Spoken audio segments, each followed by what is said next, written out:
Guys finally हम लोग आ गए हैं एयरपोर्ट। 15 दिन हो गए हैं पूरे एंड आज अनाया मिलेंगी अपने डैडू से। एंड गाइस मैं आपको बता दूं कि ये फ़्लाइट होने वाली है बहुत ही ज़्यादा चैलेंजिंग मेरे और आकिब के लिए, क्योंकि अनाया आतिफ से ही संभलती हैं फ़्लाइट में।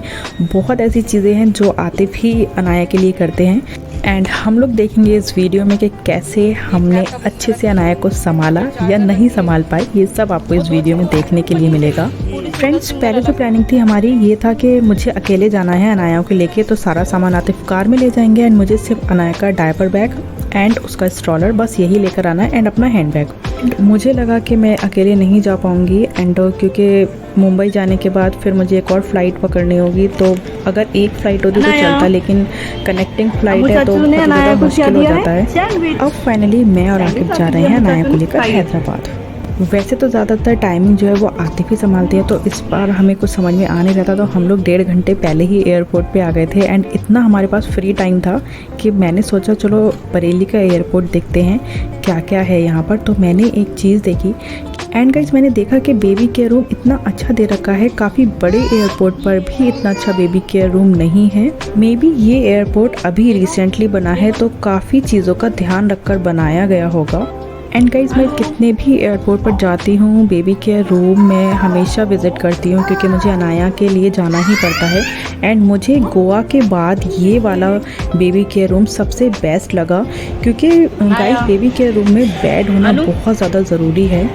मज़े की बात बताती हूँ, मेरे पास एक कप नूडल्स था एंड मुझे गर्म पानी चाहिए था एंड मैंने आकिब से बोला कि मतलब गर्म पानी यहाँ से पड़वा लो, तो गाइस यहाँ पर 80 रुपीज़ में गर्म पानी डालने के लिए इन लोगों ने बोला। तो आई एम रियली शॉक्ड कि कोई भी गर्म पानी अगर मांगता है तो उसको 80 रुपीज़ पे करना पड़ेगा एंड मुझे बहुत हंसी भी आई एंड गुस्सा भी था। एंड अब स्टार्ट होने वाली है बोर्डिंग एंड हम लोग सीधे जाएंगे फ़्लाइट में। चलो फिर फ़्लाइट में मिलते हैं।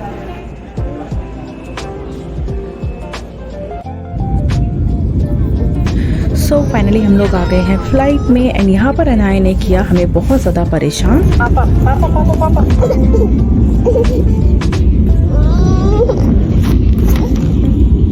एंड थोड़े से ही टाइम के बाद हमारी बेबी ठीक हो गई थी अनाया एंड उसने काफ़ी इंजॉय किया फ़्लाइट में। कैसा रहा?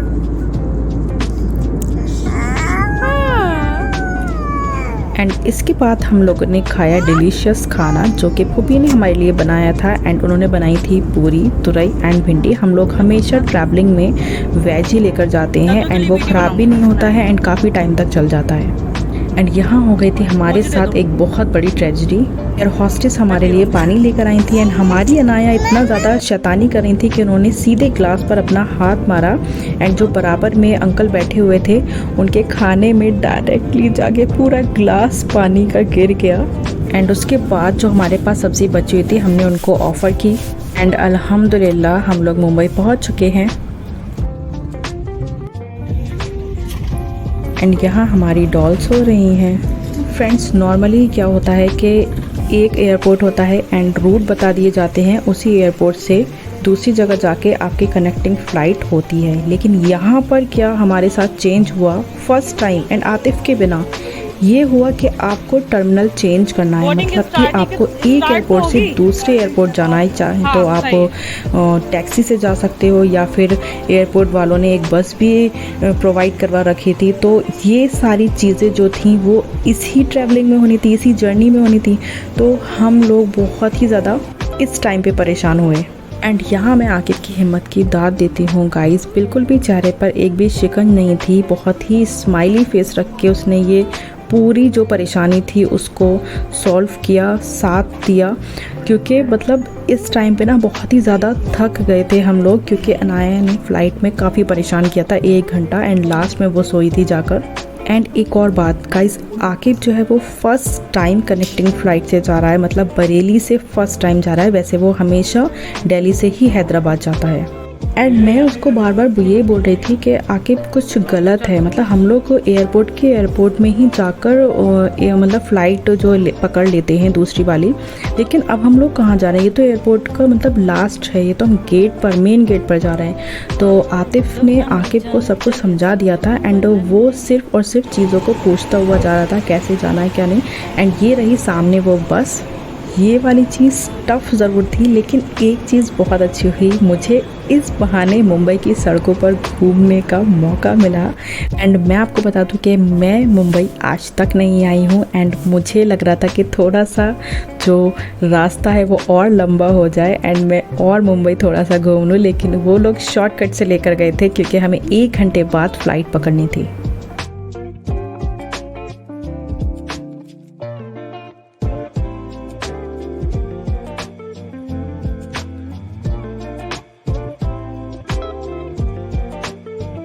एंड हम यहाँ एयरपोर्ट पहुँच गए हैं। मेरी एंड अनाया की चेकिंग हो चुकी थी एंड आके भी आने वाला है। एंड अब हमें बहुत ही तेज़ भूख लगी थी, लेकिन टाइम बिल्कुल नहीं था क्योंकि अगर हम कुछ खाने के लिए रुकते हैं तो हमें फ़्लाइट मिस हो जाएगी हमारी। तो हमने सोचा कि फ़्लाइट में ही कुछ ऑर्डर कर लेंगे एंड इसी वजह से हम कोई भी कैफ़ेटेरिया वगैरह नहीं गए एंड हमारा जो खाना था वो ख़त्म हो चुका था फ़्लाइट में ही।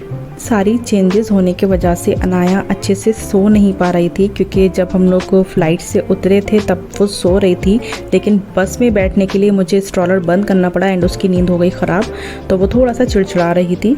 इसके बाद जो मैंने देखा वो देखकर आप सब खुश हो जाएंगे गाइस। ये है महात्मा गांधी की स्टैचू एंड ये इतनी ज़्यादा रियल लग रही थी गाइस। एक एक नस उन्होंने इस तरह से दिखाई है जिसकी जितनी तारीफ़ की जाए वो कम है।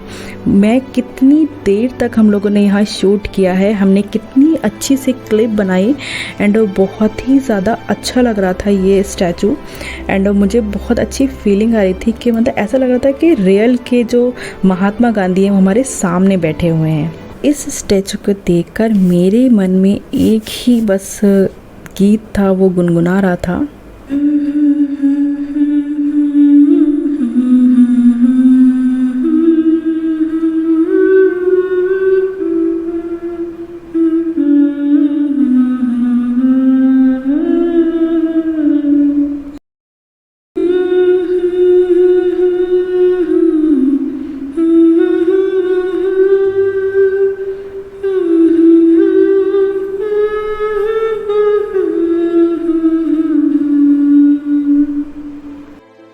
एंड गाइस यहाँ मुझे कॉलेज टाइम की याद आ गई थी जब हम लोग मतलब ड्रामा में पार्टिसिपेट करते थे एंड कभी गांधी जी बने कभी कुछ, तो वो चीज़ जो थी वो एकदम ताज़ा हो गई थी।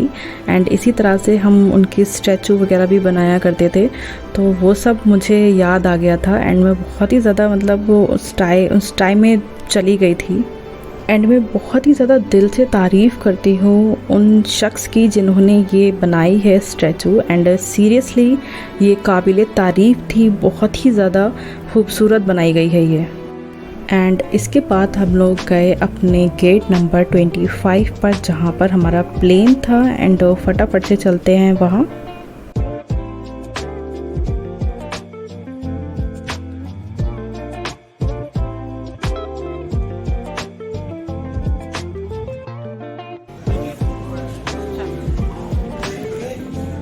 चले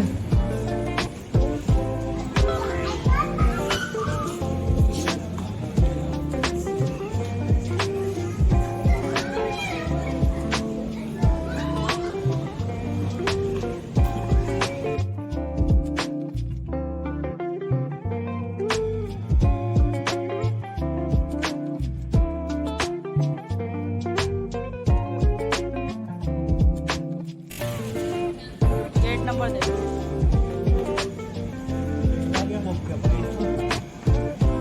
हमें किस पे जाना? 25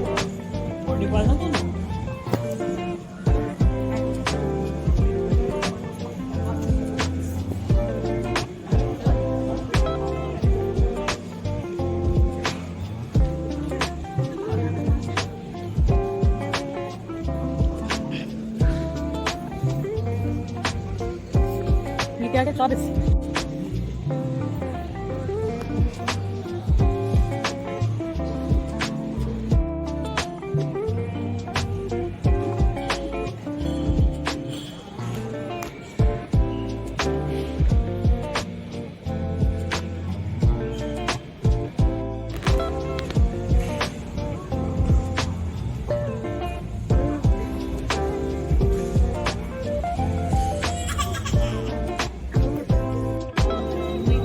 एंड अब हम जाएंगे अपने प्लेन में एंड वहाँ पर हमें करना है कुछ खाने के लिए ऑर्डर, क्योंकि भूख जो थी वो बहुत ही ज़्यादा लग रही थी।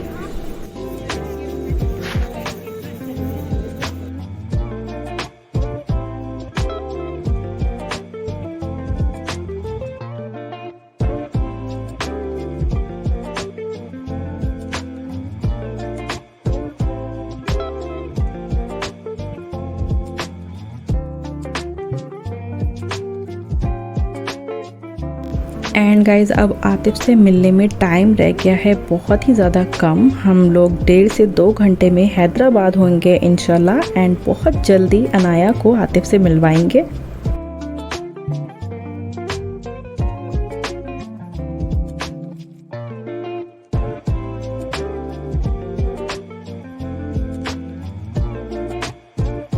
एंड इसके बाद हम लोग आ गए हैं अपनी सीट पर। थोड़ी ही देर में प्लेन होगा टेक ऑफ।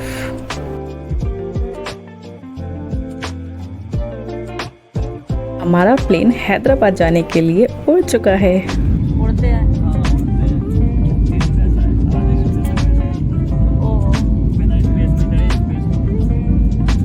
हैदराबाद में क्या उड़ूंगा?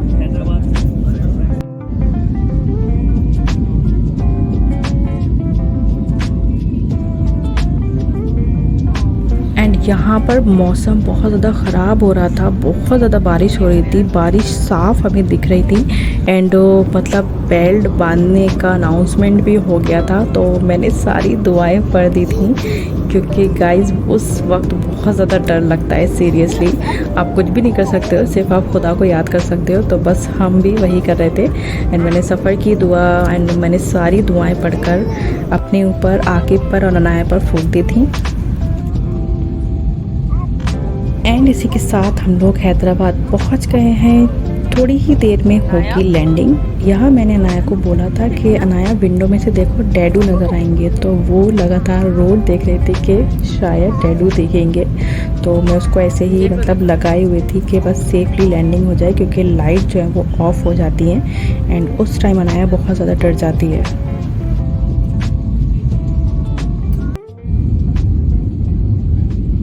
एंड यहाँ अनाया के डैडू भी जल्दी जल्दी से एयरपोर्ट की तरफ आते हुए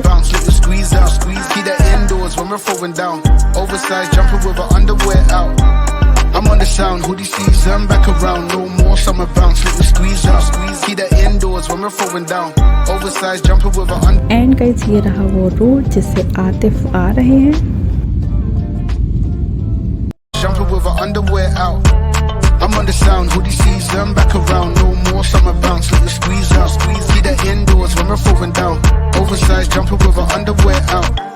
The heat's coming from my thighs, I fire to my इस टाइम बहुत ही ज़्यादा एक्साइटमेंट हो रहा था, क्योंकि मैं भी इतने टाइम अकेले नहीं रुकी हूँ एंड हमेशा आतिफ के साथ ही ट्रैवलिंग की। एंड फर्स्ट टाइम आतिफ हमें रिसीव करने आ रहे हैं, तो आतिफ के साथ साथ मैं भी बहुत ही ज़्यादा एक्साइटमेंट में थी।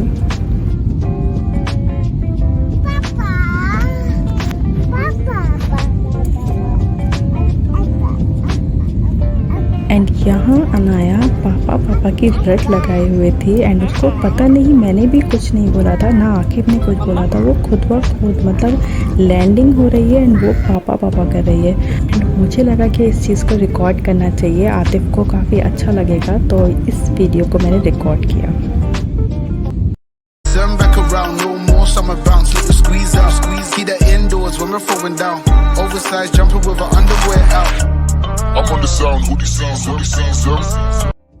एंड यहाँ मुझे मिल गई थी फुल आज़ादी, क्योंकि आतिफ ये सब चीज़ें बिल्कुल भी रिकॉर्ड नहीं करने देते हैं कि नहीं अनम सीधे बस में चलो और ये है वो है, इस टाइप से कुछ करते हैं। बट इस टाइम मैं एकदम फ्री थी एंड मैंने बहुत अच्छे से प्लेन की वीडियो बनाई। एंड ये चीज़ आतिफ आपको इस वीडियो में देखने के लिए मिलेगी। एंड अब आगे से मुझे कभी भी अकेले ट्रैवलिंग करने के लिए मत बोलना एंड मेरे साथ ही ट्रैवलिंग करना, और मैं कभी भी ऐसे वीडियो रिकॉर्ड नहीं करूँगी। मैंने first and last time video record कर दी। यहाँ मैं अनाया से कह रही थी कि अनाया अब अपने डैडू से मिलेंगी, तो अनाया बहुत ज़्यादा खुश हो रही थी, जैसे उसको सच में पता हो कि आतिफ उसको रिसीव करने आ रहे हैं।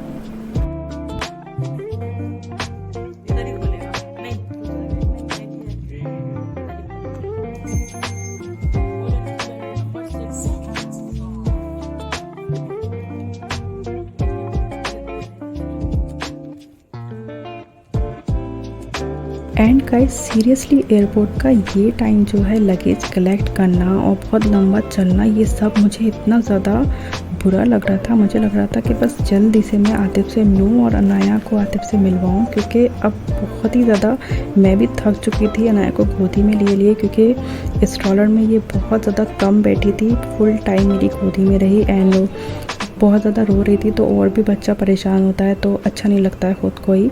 एंड मैं चाह रही थी कि बस अच्छे से हम लोग जल्दी से घर पहुंच जाएं एंड अनाया को मैं अच्छे से नींद दूं, उसको खूब अच्छे से सुलाऊं।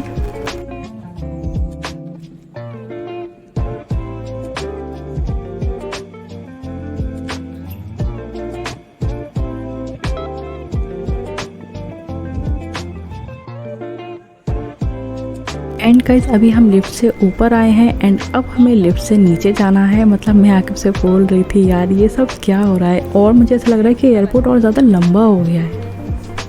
पहले हमें ऊपर से नीचे से ऊपर बुलाया, ऊपर से नीचे बुला रहा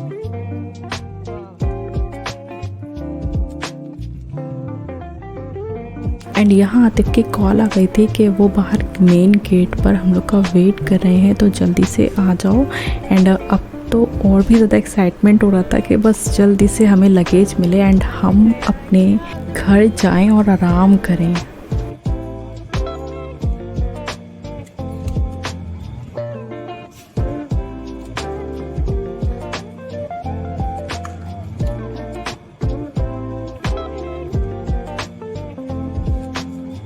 अनाया पकड़ो, बैग लो, बैग पकड़ो।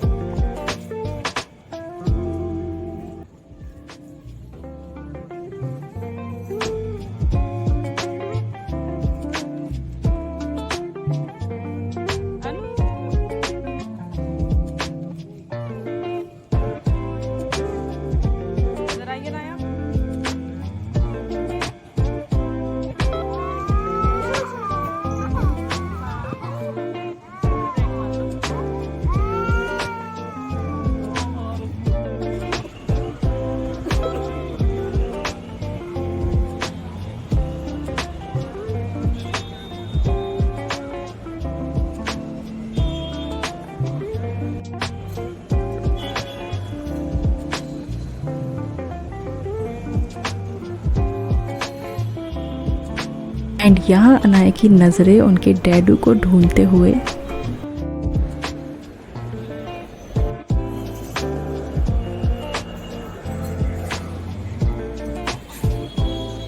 गाइस यहाँ आतिफ ने अनाया को इस तरह से लिया जैसे मैंने उसको मतलब ज़बरदस्ती रोक रखा था। आतिफ को अनाया के सिवा कुछ भी नहीं दिख रहा था, ना ही कोई सामान, ना स्ट्रॉलर, ना मैं तो बिल्कुल भी नहीं दिख रही थी। और बस उन्होंने अनाया को लिया और गले से लगा लिया कि पता नहीं कितने बिछड़े हुए मिले हैं, मतलब जैसे सालों से नहीं मिले हो, सिर्फ 15 दिन की बात थी।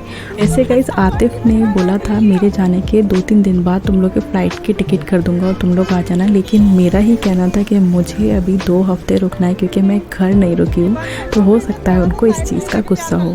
और फिर जब मैं घर गई थी तो आतिफ ने मुझे बताया कि नहीं तुमने ठीक किया, क्योंकि अब तुम 3 महीने बाद जाओगी, तो मतलब घर वालों से नहीं मिलो तो भी अच्छा नहीं लगता है।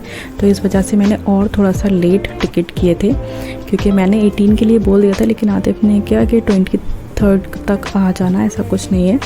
तो बस हम लोग अब फाइनली अपने घर, अपने अपर्णा साइबर जोन जा रहे हैं अनाया के साथ। एंड अनाया की कार सीट लग गई है, ओह माय गॉड। अनाया के डैडू ने अनाया को एक गिफ्ट दिया है कार में, उनकी एक अलग से सीट लगाई है जो कि बहुत ही ज़्यादा अच्छी है एंड अनाया बहुत अच्छे से उस पर बैठी।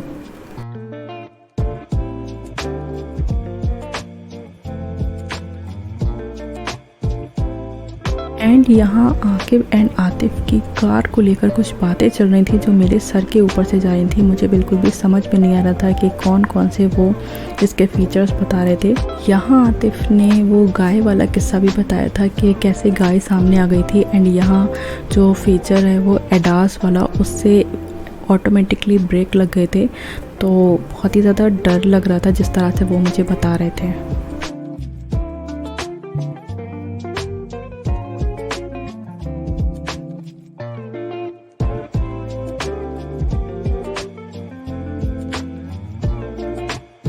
यहाँ आतिफ कह रहे थे कि वर्ना सही मायनों में हैदराबाद के लिए सबसे बेस्ट कार है।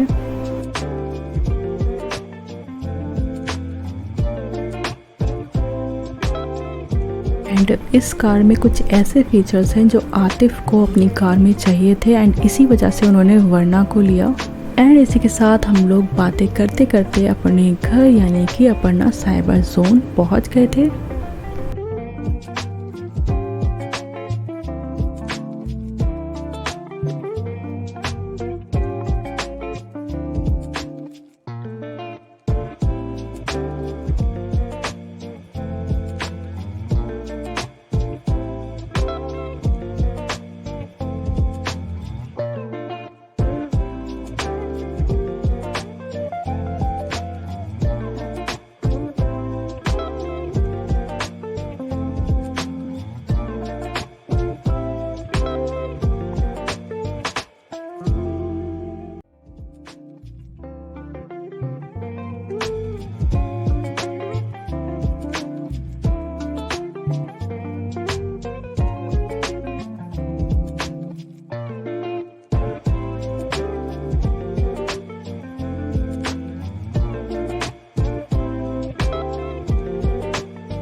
एंड यहाँ फ्लैट में जाने से पहले आतिफ हमें बता रहे थे कि आंटी नहीं आई हैं एंड घर बहुत गंदा हो रहा है तो थोड़ा सा मैनेज करना पड़ेगा एंड सब लोग मिलकर सफाई करवाएंगे एंड उसके बाद हम लोग सोएंगे। तो मैं और आकिब एकदम चुप थे क्योंकि हमें पता था कि हम कितना ज़्यादा थके हुए हैं।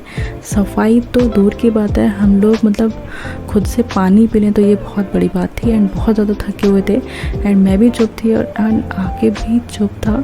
लेकिन आतिफ ने जो था वो बहुत ही ज़्यादा सफाई कर रखी थी एंड पूरे दिन वो नहीं सोए थे सफाई के चक्कर में एंड वो हम लोग को सरप्राइज़ देना चाह रहे थे। एंड भूख इतनी ज़्यादा तेज़ लगी हुई थी कि आतिफ ने कार से निकलते ही हम लोग के लिए यहाँ पर पिस्ता हाउस की बिरयानी ऑर्डर कर दी थी। एंड हमारे पास थे शामी कबाब जो कि फूफी ने बना के दिए थे कि आप घर पर जब जाएं तो आपको कुछ ज़्यादा काम नहीं करना पड़े एंड वो हमारे बहुत ही ज़्यादा काम में आए। तो फिर फटाफट से चलते हैं फ्लैट में एंड देखते हैं आतिफ ने घर को कैसे मैनेज कर रखा है। एंड गाइस यहाँ मैं वर्ना को रिकॉर्ड कर रही थी अपनी पार्किंग में एंड बहुत टाइम से मतलब ये पार्किंग खाली थी तो बहुत बुरा सा लगता था एंड जब अपनी वर्ना मतलब यहाँ अपनी खुद की कार खड़ी हुई थी तो बहुत ही ज़्यादा प्राउड सा फील हो रहा था एंड बहुत ही ज़्यादा खुशी हो रही थी। मुझे पता था कि अनाया के लिए आतिफ कुछ ना कुछ तो सरप्राइज़ ज़रूर रखेंगे एंड उन्होंने ये जो कार सीट लगवाई है अनाया के लिए ये बहुत ही ज़्यादा अमेजिंग थी एंड मुझे बहुत ज़्यादा पसंद आई एंड सबसे ज़्यादा अनाया बहुत ही आराम से बैठ कर आई।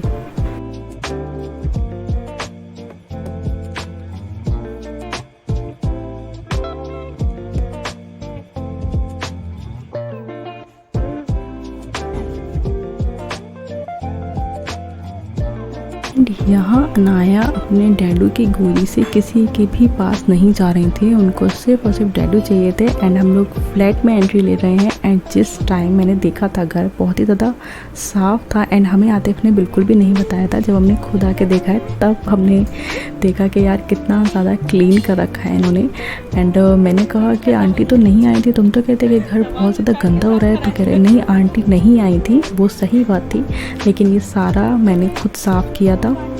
मतलब आतिफ ने सफाई के जो पोछे होते हैं वो 3-4 पोछे मुझे दिखाए थे जिस तरह से उन्होंने घर को क्लीन किया था डीपली, क्योंकि 15 दिन तक घर बंद था एंड उसके 15 दिन तक आतिफ ने खुद ज़्यादा कुछ सफाई नहीं की थी क्योंकि वो ऑफिस जा रहे थे एंड वीकेंड पर उन लोगों की पार्टीज़ चल रही थी तो ज़्यादा कुछ घर पे ध्यान नहीं दिया था। लेकिन जब हम लोग आने वाले थे तो उन्होंने देखा कि घर तो बहुत ही ज़्यादा मैसी हो रहा है एंड इसको कैसे क्लीन किया जाए।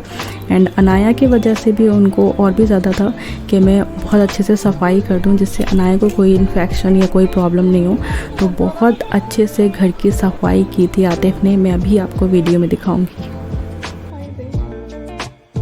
My God.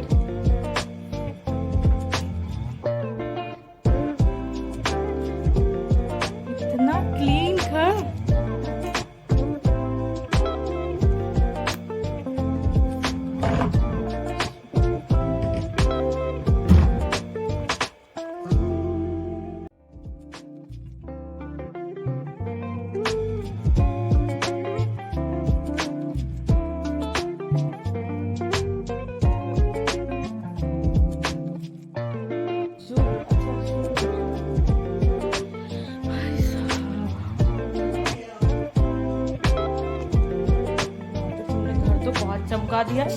तुमने क्या पार्सल खोल दिए सारे?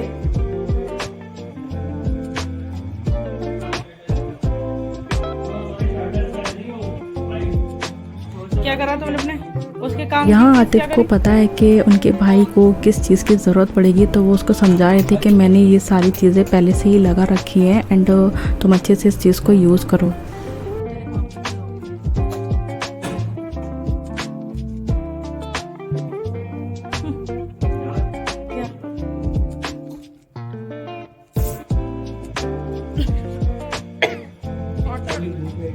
आतिफ ने रूम स्प्रे मेरे मुंह पर डाल दिया। पता नहीं मतलब कौन सा तरीका है ये स्मेल करवाने का। एंड आकिब कह रहा था कि बहुत ही ज़्यादा अच्छी स्मेल है एंड आप रूम में आके देखिए। तो मैंने देखा तो स्मेल तो काफ़ी अच्छी थी।